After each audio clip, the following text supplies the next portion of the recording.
Of Hebrews chapter 12, verses 1 through 17. My name is Scott Rainey. I serve with the Church of the Nazarene in the area of Nazarene Discipleship International, or NDI. This adult Sunday school video lesson is provided in collaboration between the Foundry Publishing and NDI. The Sunday school lesson is intended to support the local church's efforts to make disciples who make disciples. Please feel free to use this video in any way that helps your church or its families. When I was pastoring in Houston, Texas, back in 2009 and 2010, about 10 of the men in the church, including me, decided that we wanted to participate in an Olympic-sized triathlon. A triathlon includes swimming, biking, and running in that order.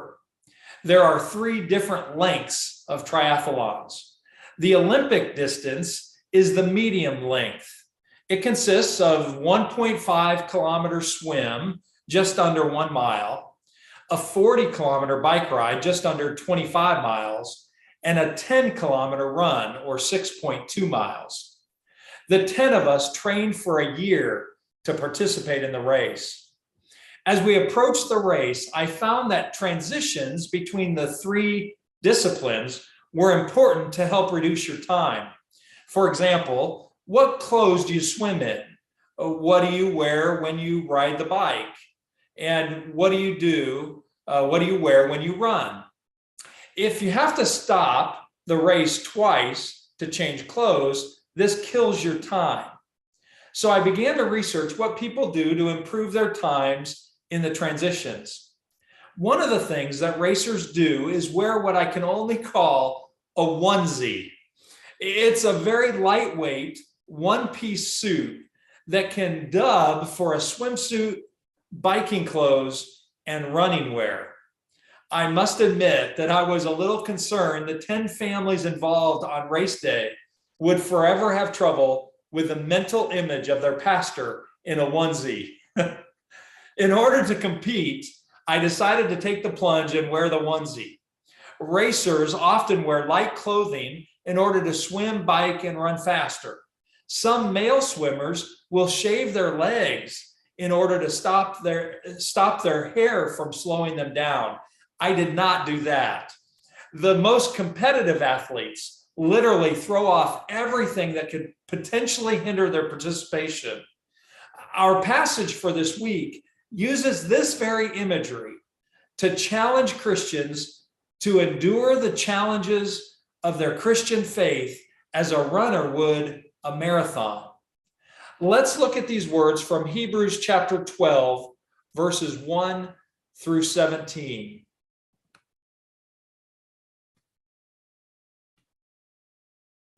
Therefore, since we are surrounded by such a great cloud of witnesses, let us throw off everything that hinders and the sin that so easily entangles. And let us run with perseverance the race marked out for us, fixing our eyes on Jesus, the pioneer and perfecter of faith. For the joy set before him, he endured the cross, scorning its shame, and sat down at the right hand of the throne of God. Consider him who endured such opposition from sinners, so that you will not grow weary and lose heart. In your struggle against sin, you have not yet resisted to the point of shedding your blood.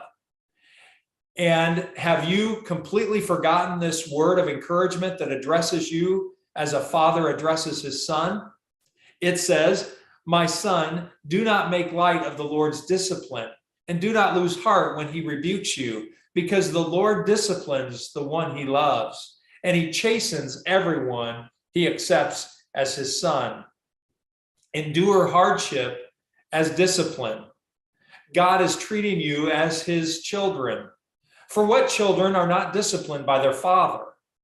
If you are not disciplined, and everyone undergoes discipline, then you are not legitimate, not true sons and daughters at all. Moreover, we have all had human fathers who disciplined us, and we respected them for it. How much more should we submit to the Father of spirits and live?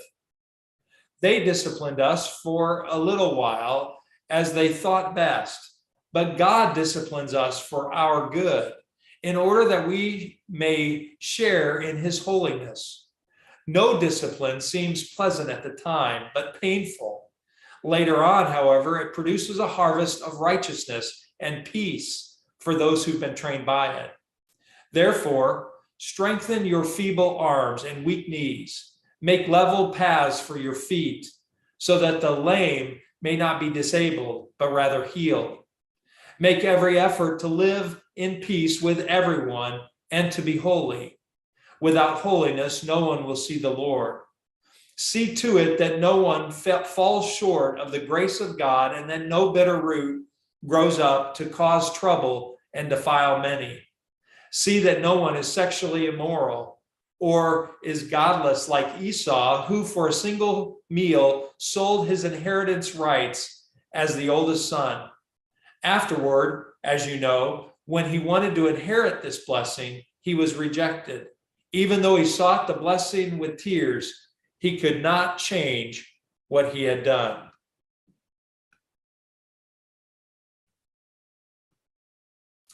As we've described in past weeks, one of the key concerns for the author of this letter to the Hebrews is to encourage Jewish believers to persevere in their faith in Jesus.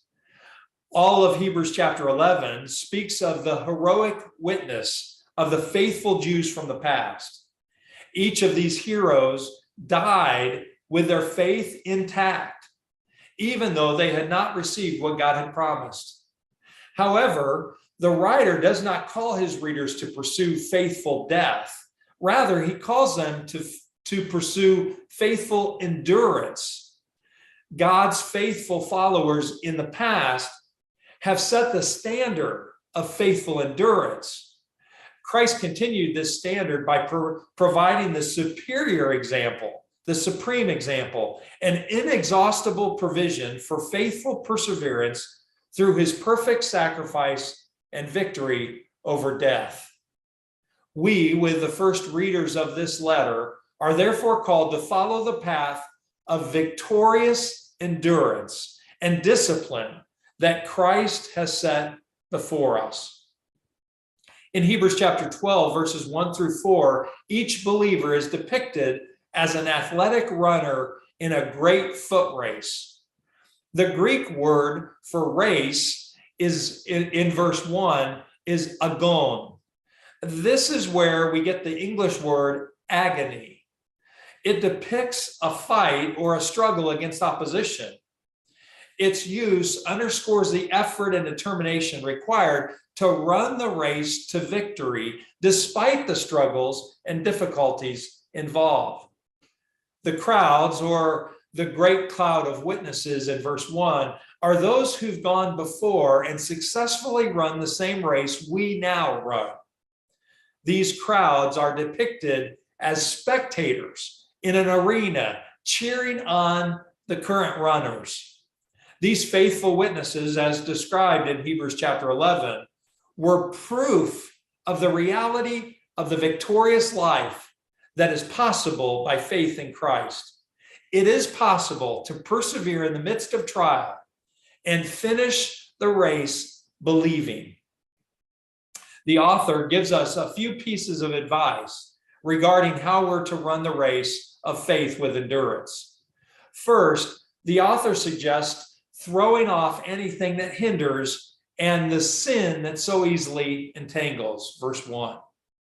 The imagery, as already mentioned, is that of runners who shed any restrictive clothing or body fat that might slow their progress. In their faith journey, runners must throw off sin. A specific sin is not mentioned here in Hebrews chapter 12, verse 1, so it could point to anything that hinders one's faith. Second, I want us to also notice the call to let us do something. The exhortation is in the plural form. We will find this truth, the fact that we do not run this race alone, sprinkled throughout Hebrews chapter 12. Here we find, let us throw off everything and let us run with perseverance. The discipleship path is a path we run together. Finally, as we run, we are encouraged to keep our eyes fixed on Jesus. Trained runners always keep their eyes fixed on the finish line. In fact, races have been lost at the last second when a runner looks away from the finish line to check on other runners. While the heroes of Hebrews 11 are an encouragement to us, the author of Hebrews encourages us to fix our eyes on Jesus. Jesus is the originator and the initiator of our faith. He is the one who brings our faith to its intended goal. The amazing thing is that when we fix our eyes on Jesus, we realize that he has his eyes already fixed on us. Think about it with me. Have you ever said to a young child, "Look at me"? If you have, remember that when you said this, you were actually looking at the child. Jesus calls us to keep our eyes fixed on him, and as we take this spiritual journey, but never forget that he has his eyes, his gaze set on you. Notice that joy and suffering are connected in verse 2 and elsewhere in Scripture. Jesus becomes our clear example to follow. He didn't focus on the suffering he was enduring. Instead, Jesus focused on the joy of the reward that awaited him on the other side of the suffering. He endured the cross in order to sit down at the right hand of the Father. The readers of Hebrews are encouraged to consider carefully the example of Jesus' faithfulness in the midst of suffering. I remember when I was experiencing a situation that included a really small amount of suffering and persecution. I had the thought, is what I'm enduring worth the stand I'm taking for Jesus? One of my mentors in ministry said to me, "Consider Jesus on the cross, Scott." I imagine that he wanted to come down from that tree. Thinking of Jesus suffering without any sin of his own encouraged me to endure through the much smaller suffering I was facing at the time. You see, I have not yet had to suffer to the point of death as Jesus did. To help his readers cope with their suffering, the author of Hebrews offers a different perspective on suffering. Though suffering is never pleasant, is rarely desired, and is often painful, it is not a sign that God has abandoned his people. Instead, he encourages believers to endure hardship as discipline. Verse 7. The author then goes on a long discourse in verses 9 and following, comparisons, if you will, between human fathers and God the Father. If a human father disciplines his children for their own good, how much more God the Father? And while human fathers' discipline lasts only for a short time with limited benefits, God the Father disciplines us in order that we might share in his holiness. Can the hardship we're facing help us identify more with Jesus? I've seen people enduring hardship as a believer and come out looking more like Jesus. Hebrews chapter 12, verse 10 says, God disciplines us for our good in order that we may share in his holiness. The discipline can produce a harvest of righteousness and peace for those who've been trained by it. Verse 11. We might ask, how can suffering make us holy or more holy? Dr. Richard Taylor said suffering cannot directly make us more holy.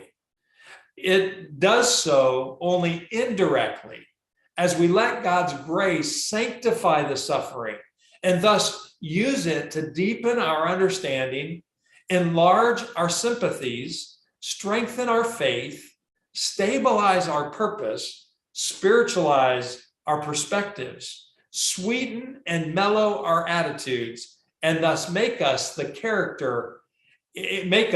character and personality more Christ-like. The Apostle Paul speaks a similar word in Romans chapter 5, verses 3 and 4, where he said, we also glory in our sufferings because we know that suffering produces perseverance, perseverance, character, and character, hope. An unknown author penned these words: out of the darkness, out of the dark, forbidding soil, the pure white lilies grow. Out of the black and murky clouds descends the stainless snow. Out of the crawling earthbound worm, a butterfly is born. Out of the somber shrouded night, behold, a golden morn. Out of the pain and stress of life, the peace of God pours down. Out of the nails, the spear, the cross, redemption, and a crown. To be sure, God does not cause these sufferings, but neither does he simply make them go away. The reality is that God is with us in the suffering. We aren't going anywhere Jesus hasn't already been. He has blazed the trail for us. Many people get angry at God because they think he hovers over us, watching us suffer. Receive a new picture today, one in which God is not hovering over you, watching you suffer, but instead he's with you, running alongside you in the midst of the suffering. During the height of COVID-19 pandemic, sporting events, concerts, and other public events were canceled for several months. When they began to hold the events again, the spectators allowed at each event, at such events, were extremely limited because of the contagious nature of the virus. For nearly a year, ball teams played to empty bleachers. Orchestras and bands played to empty concert halls. Teachers taught empty classrooms via video chat. Preachers preached into video cameras with no one else in the room. All of these people would affirm how incredibly hard this was. There's something about having others in the room with us that encourages us. As our passage for this week comes to a close, we return to the topic of community. We were never made to run this race alone. Hebrews chapter 12, verse 14 calls us to make every effort to live at peace with everyone and to be holy. Make every effort is literally pursue. We are to pursue peace with everyone, and we are to pursue holiness. Notice the clear connection between peace and holiness. Holiness has a profound impact on one's relationship with other people. We are called in Hebrews chapter 12 to not just be concerned about our own well-being, but to be concerned about the condition of fellow believers. Verse 15 says, see to it that no one falls short of the grace of God. Recently, I was blessed to be present at the National Black Nazarene Conference in Tampa, Florida. The worship leaders sang a particular song multiple times during the 4-day conference. The song was one I had not heard in the worship settings where I normally visit. The song is titled, I Need You to Survive. Here are the words. I need you, you need me. We're all a part of God's body. Stand with me, agree with me. We're all a part of God's body. It is his will that every need be supplied. You are important to me. I need you to survive. You are important to me. I need you to survive. I pray for you. You pray for me. I love you. I need you to survive. I won't harm you with words from my mouth. I love you. I need you to survive. With God's presence near us in the suffering, with a great cloud of witnesses cheering us on, and with others running with us, we can run life's race with grace, confidence, and endurance. Let us fix our eyes on Jesus. He has blazed the trail for us. Remember that God walks through tough times with us, and the discipline found in suffering can make us more like Jesus if we will let it. And never, ever run this race alone. We need each other to survive.